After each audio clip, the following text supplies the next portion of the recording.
ថ្ងៃនេះជួបញាតិញោមច្រើនខ្ញុំសូមជូនព័ត៌មានមួយបាទព័ត៌មានហ្នឹងអត់មានព័ត៌មានអីទេគឺព័ត៌មានវត្តនេះទេព័ត៌មានកឋិនទានបាទកឋិនទានហើយកឋិនទានអត់វត្តណាទេកឋិនវត្តហ្នឹងទៀតបាទកឋិនវត្តហ្នឹងហើយជារៀងរាល់ឆ្នាំខ្ញុំច្រើនតែនៅក្រៅប្រទេសដើម្បីប្រមូលកឋិន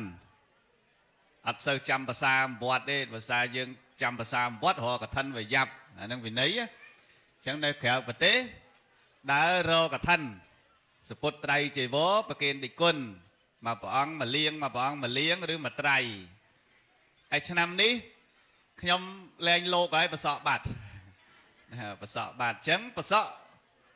តិគុណលោកអាចារ្យគណៈកម្មការនៅតែឲ្យខ្ញុំជាអ្នកដើមកឋិនដដែលបាទដាក់ក្នុងសបុតកឋិនថាលោកគ្រូបណ្ឌិតជួនកកដានិងញាតិមិត្តពធរបស់លោកគ្រូហើយឡូវដឹងញាតិមិត្តខ្ញុំនៅឯណាខ្លះទេអញ្ចឹងខ្ញុំគិតថាឲ្យតែញោមណាធ្លាប់ស្ដាប់លោកកកដាទេសមួយខ្ញុំទាំងអស់បាទហ្នឹងហើយអញ្ចឹងកឋិនទានហ្នឹងប្រព្រឹត្តទៅនៅថ្ងៃសុក្រថ្ងៃសៅរ៍ទី24 25ខែ10ថ្ងៃសុក្រថ្ងៃសៅរ៍24 25ខែ10បាទថ្ងៃសុក្រថ្ងៃសៅរ៍មិនមែនសៅរ៍អាទិត្យទេកុំមកថាសៅរ៍អាទិត្យជន់ណាខ្ញុំអត់ឲ្យជន់ទេដាក់សុក្រសៅរ៍បាទសូត្រមន្តថ្ងៃសុក្រហែថ្ងៃសៅរ៍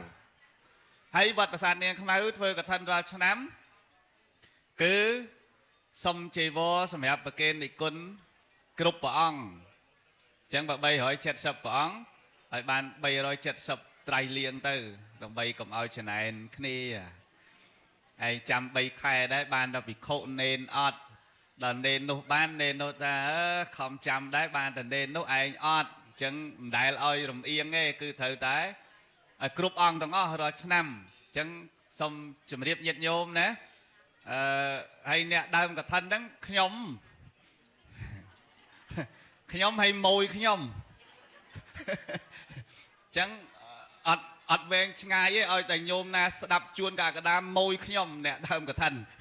បាទអញ្ចឹងយ៉ាងណាអាចអញ្ជើញចូលរួមជាមួយគ្នាបានបាទដើម្បីប្រគេនដល់ព្រះសង្ឃហើយមួយទៀតបើត្រៃនឹងវិសលកឋិនចាប់អំទុកហើយនោះមេងនោះត្រូវបួសណ៎កោតងោលអត់ពាក់ស្បង់ជីវរហ្នឹងណាបងកោតងោលហ្នឹងអូនឡើងឈរតិចជំរាបសួរលោកយាយលោកតាបង្ហាញសម្រស់យើងតិចលើកដៃជំរាបសួរលោកយាយលោកតាអង្គុយចោះអរគុណណាអង្គុយចោះភាកច្រើនសិតតែកព្រាបាទសិតកព្រាហ្នឹងហើយជាង40នាក់អញ្ចឹងបើកឋិនចាប់អំទូកហើយខ្ញុំនឹងនិគុណហ្នឹងរៀបចំបំពោះអ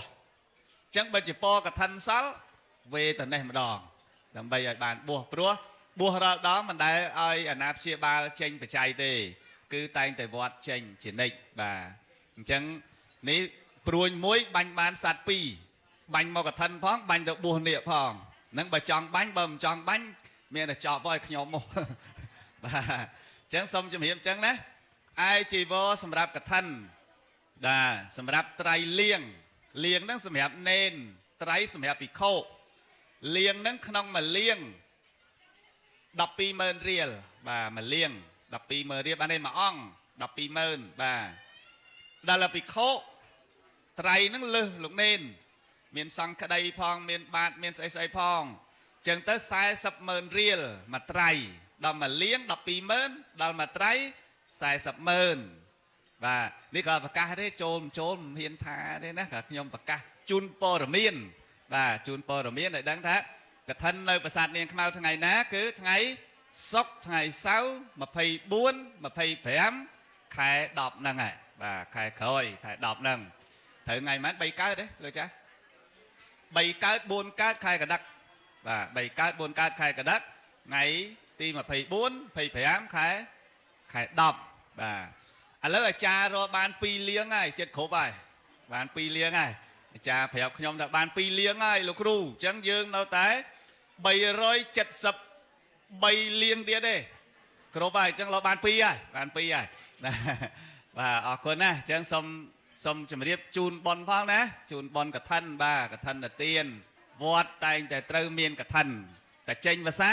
ដាច់ខាតត្រូវតែកឋិនព្រោះកឋិនជាវិន័យកិច្ចកឋិនជាពុទ្ធានុញ្ញាតនៅក្នុងសាសនា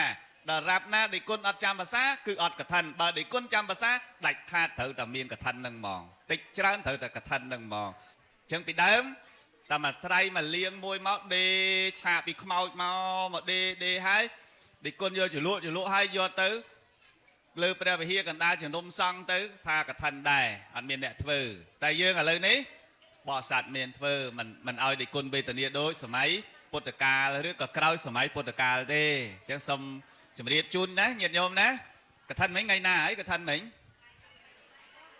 20ម៉ាន24 25ខែម៉ានខែ10ច្បាស់ហ៎ហ្នឹងហើយណាគេដើមបុណ្យញោមហ្នឹងដាក់ដើមបុណ្យណាបាទទាំងអស់គ្នាហ្នឹង